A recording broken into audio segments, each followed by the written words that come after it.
Hello everyone.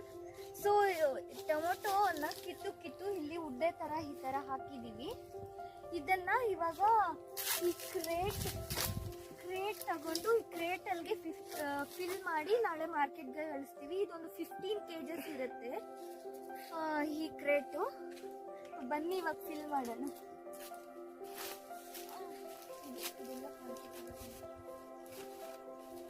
So first box ನಾನೇ ಹಾಕ್ತಾ ಇದ್ದೀನಿ.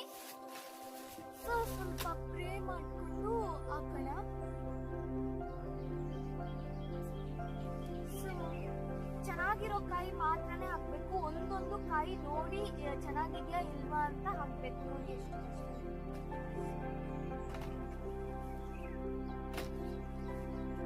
ನೋಡಿ ಈ ತರ ಇರೋ ಕಾಯಿ ಎಲ್ಲ ಹಾಕ್ಬಾರ್ದು. ಸೈಡ್